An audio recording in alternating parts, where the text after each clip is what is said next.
restaurants absolutely essential?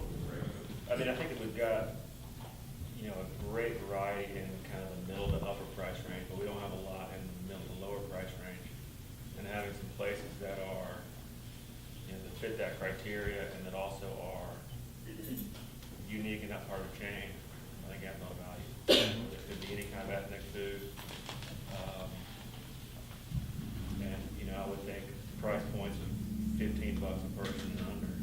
Independent operators, or at least the ones that we seem to think about, seems like we are in that middle to upper price range. And yet you drive by a Red Lobster, an Olive Garden, TGI Fridays, or Ruby Tuesdays, and there's a line out the door. So. You see downtown Greer struggled mightily because it started to be a buzz, and it started to take off, and then it went flat, and it has that kind of risk to it that it'll take the wind right out of the sails and hurt a district.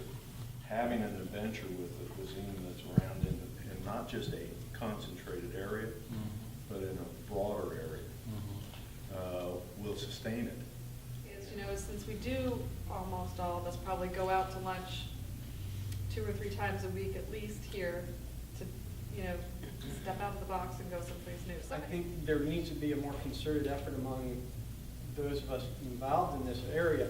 How do we better market us as a whole, rather than just trying to market our own little company, our own little business? Because if we all focus on just our own business, we might end up kind of falling flat.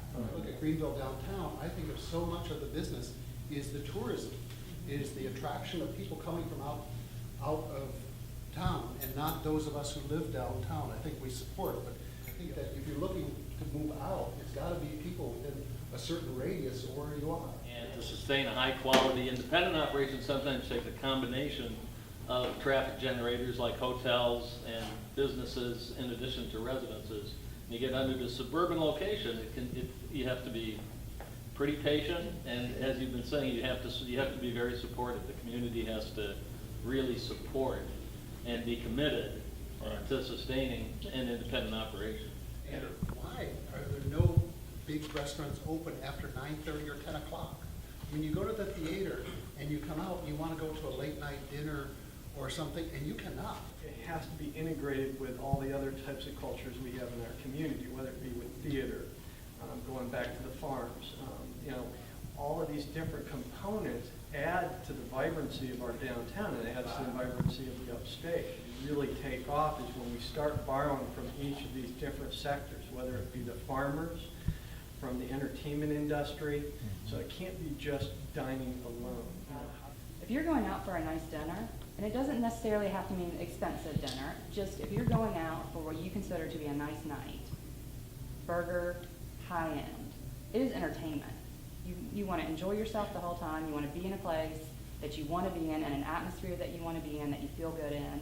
And if you can learn something while you're there because that's your passion, that's great. And if there are people there that will engage you and help you learn that, even better. So if they're coming in town, whether they've been here or not, seeing what a great opportunity they have to stay at a hotel, spend 2 nights, eat at one of 60 to 100 restaurants that they can walk to, go through the park, see a baseball game, go to the Peace Center, go to the Warehouse Theater, do all of these things, spend some money with us all, and then leave. We all have to have people come in and visit and spend those dollars so that we can do more things, and so it makes more sense for more people to open different opportunities. We have to keep the private sector working with the public sector and projects like Reedy Square to keep the momentum going to where we can have sustainability of businesses. We've got it going, and we've got the momentum, but if we don't continue to pull the people, the culinary side of it pulls, absolutely. That's when you say build it. You built the restaurants, we came, then the bridge came, then we had some vitality. It's transit, it's entertainment, it's public-private sector collaboration to make the buzz happen.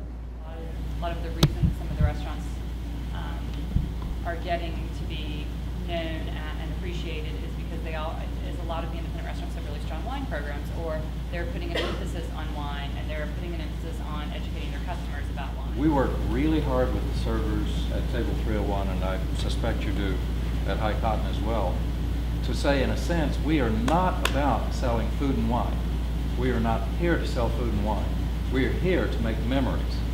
Sometimes it's about driving people from other areas here, sometimes it's about driving our own people into the doors. So Yes. it's a combination of both, keeping that a sense of adventure to everybody, not just to those that we're marketing to other regions. Whole sense of community and pride in community and working together to make each visit really special and transporting is key to the long-range success.